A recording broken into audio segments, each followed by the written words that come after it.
Voilà, je suis de retour parce que j'ai été coupée par un téléphone qui a sonné parce que je fais les vidéos avec mon téléphone. Et malheureusement, ça coupe au moment que quelqu'un appelle. Voilà. Du coup, je vais reprendre mes idées, mes pensées par rapport à l'écologie de soi. Et n'hésitez pas à partager vos visions aussi, parce que voilà, c'est un moment de partage de dialogue, ceux qui ont besoin d'échanger, évidemment. Euh, voilà, c'est que l'écologie de soi, c'est vraiment regarder comme une phare à l'intérieur de notre façon d'être, parce que c'est nous qui créons justement notre monde en fait. Euh, Parce que au départ, on fait confiance et on accorde l'importance à la vérité de ce monde. Mais quand on prend notre libre arbitre et on revient à cet état de notre essence, en fait, comme un enfant, tel qu'on a été sans être domestiqué, sans être conditionné. Et on ose à vibrer notre essence telle qu'elle est pure, en fait. Essence pure des enfants solaires, telle qu'on vient dans ce monde.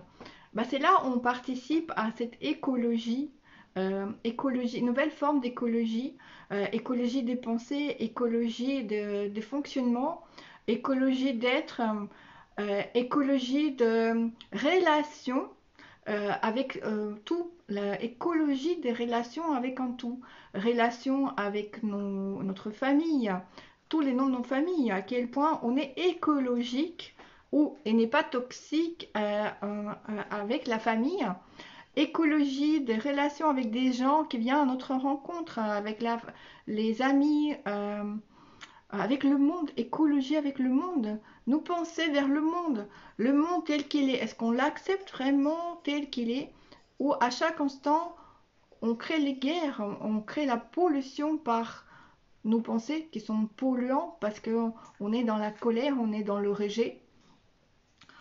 En parlant de ça, je dis pas que on doit tolérer, on doit faire amène à tout ce qui n'est pas cohérent ou tout ce qui est pas juste, tout ce qui n'est pas lumière.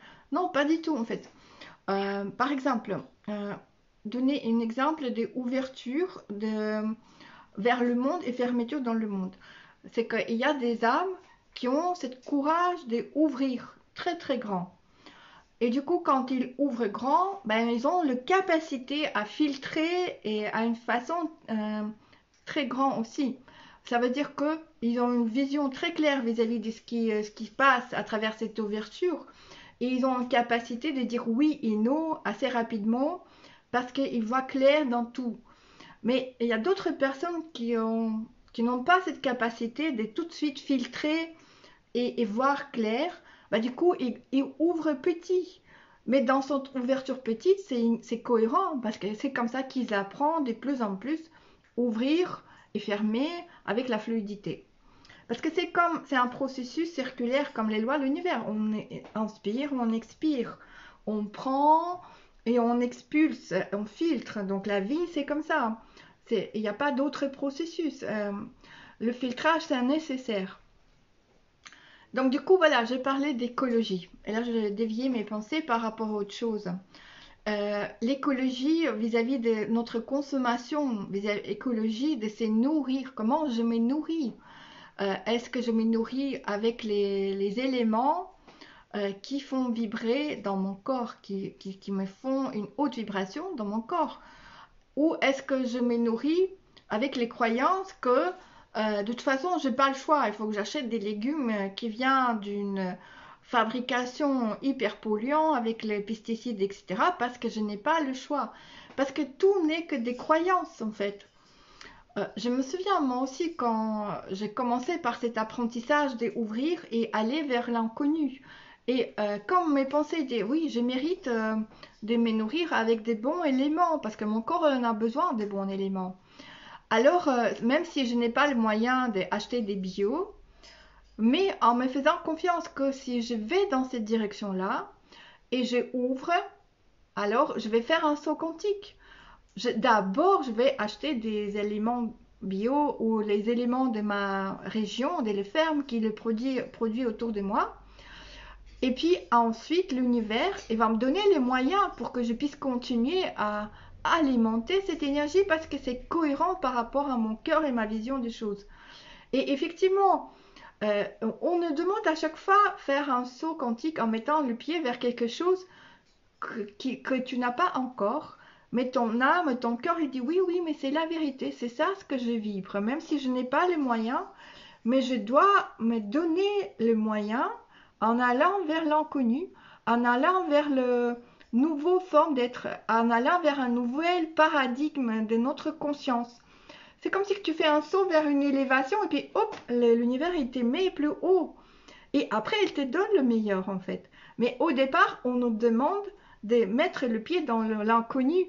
Mais l'inconnu, c'est connu. Hein. Notre cœur, notre conscience, notre âme, elle le connaît.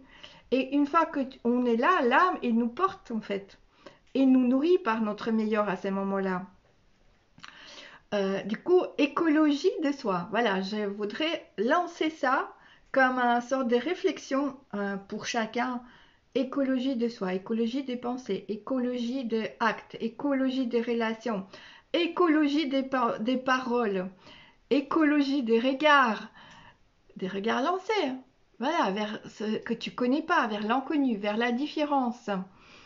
À quel point on peut être écologique dans notre façon de regarder quelque chose qu'on a automatiquement habitué à juger et considérer comme banal, comme non intéressant, comme le déchet.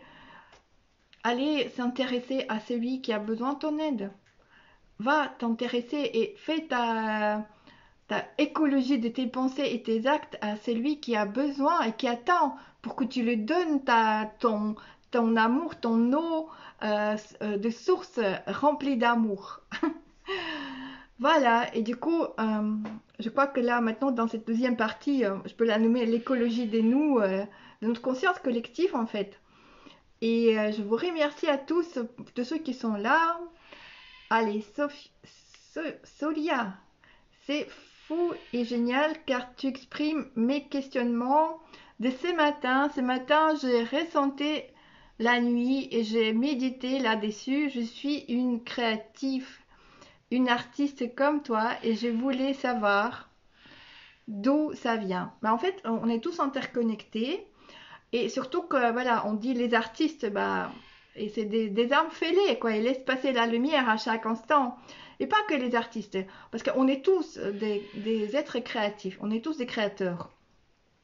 Et quand on est dans un état de laisser la place en fait à cette lumière, on n'est pas occupé, voilà, parce que quand on est occupé à faire, à courir, etc., bah c'est comme si qu'ici, pour l'âme et pour la lumière, c'est marqué oh, oh, occupé, occupé. Tu peux toquer, mais il n'y a pas de place. Occupé, occupé. Du coup, pour que la lumière puisse entrer et nous inspirer, bah, il faut laisser la place en fait.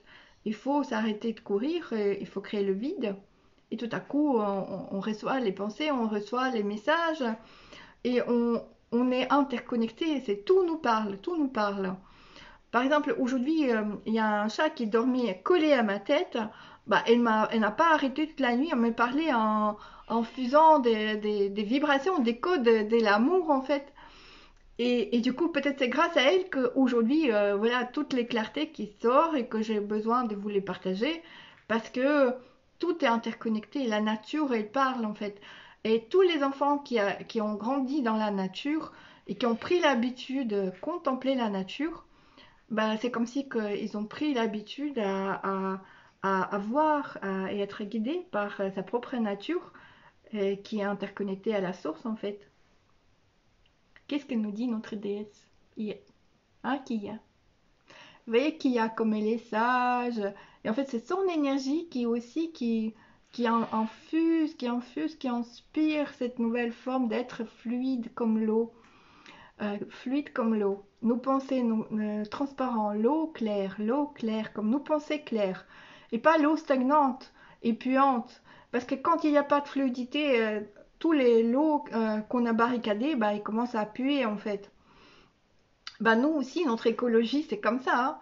Hein. Si on a fermé des partout, eh ben, on commence à stagner et on est asphyxié, il n'y a rien qui rentre, il n'y a rien qui sort. Et là, c'est le processus à l'envers. On commence à sentir mauvais, quoi. Voilà, on est toxique, en fait, tout simplement. Ah, ma déesse d'amour. Et voilà, aussi, une autre idée que je voulais partager, c'est par rapport à les peurs et les phobies.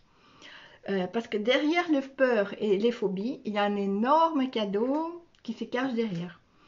Ceux qui ont énormément de peur ou des phobies, bah, c'est la clé derrière laquelle il y a une ouverture vers votre euh, conscience dorée qui attend que vous ouvrez cette porte et vous mettez le pied dans le vide pour pouvoir recevoir toute la richesse qui vient de vous-même en fait. Euh, Moi, je suis venue dans ce monde avec une seule phobie. Avec une seule phobie, c'est la phobie de l'eau, comme par hasard. J'avais une peur terrible de l'eau. Je n'arrivais pas à mettre la tête sous l'eau ou nager. J'avais peur de nager. Et après mon expérience en DE, mort imminente, j'ai été tout de suite, la première chose à faire, à aller voir qu'est-ce qui se passe derrière. Et c'est là où il y a cette fluidité qui s'est installée et cette ouverture parce que l'eau, en fait, on est l'eau, hein. On est l'eau, on est fait de l'eau. La mémoire de l'eau. Et c'est à travers la mémoire de l'eau qu'il y a toutes les mémoires de nos âmes, de notre connexion, la mémoire à la terre, la mémoire à la source qui arrive à travers l'eau. Et du coup, voilà, tout ça s'est entré avec une vitesse et puissance extraordinaire, mais tout simplement parce que j'ai osé à regarder derrière cette porte, j'ai osé faire toc-toc et rentrer en douceur dans ma peur. Voilà, c'est ça aussi ce que je voulais vous partager. Mais bon, on a toujours plein de peurs à revisiter derrière lesquelles il y a énormément de cadeaux. Parce que chaque peur, c'est un cadeau.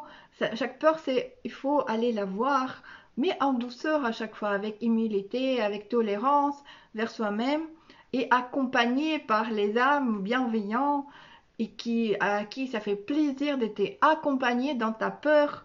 Et c'est comme ça que tous ensemble, on avance vers notre meilleur parce que ensemble, on crée cette milieu qui fait le mélange de toutes les proportions. Et c'est comme ça qu'ensemble, l'unité qui crée cette nouvelle forme de conscience, nouvelle forme d'être, nouvelle forme de pensée. C'est l'unité qui crée tout ça parce que chaque être a son propre échelle. Il revisite ses propres paradigmes, il revisite ses propres peurs. Et j'ai vu aussi, Léonard de Vinci m'a envoyé une vision de la Terre comme la foi des univers. La foi de l'univers. Qu'est-ce qui fait comme la foi? C'est comme un organe de nettoyage, un organe de filtrage, de plein de choses. Et c'est pas pour rien. Je pense qu'il m'a envoyé cette vision parce qu'il me dit qu'on est tous comme une mini-terre à l'intérieur de nous et en même temps, à l'échelle universelle, on est un univers dans l'univers à l'échelle universelle. C'est pas pour rien qu'il m'envoie toutes ces visions comme des poupées russes que tout est emboîté un dans l'autre. Le monde qui est tout interconnecté et tout est emboîté. Du coup, voyez, si on prend tout ça en considération, et on vit cette synthèse de toutes les choses à chaque instant avec cette conscience ouverte, comme le mini-terre, comme mini-l'univers, tout simplement avec cette énergie d'écologie vers tout ça. Vous imaginez l'impact et la puissance qu'on a vers l'écologie de l'extérieur. Donc voilà, je crois que j'ai déjà trop parlé et on va vous dire un énorme merci à tous ceux qui étaient là. Akia. Un grand, grand merci. On vous dit gros, gros bisous à tous. On fait gros, gros bisous à vous tous. Et de toute façon, à chaque instant, chaque être fait de son meilleur. Et on peut déjà nous féliciter pour notre meilleur. Merci, merci à vous tous et à bientôt. Gros bisous à tous.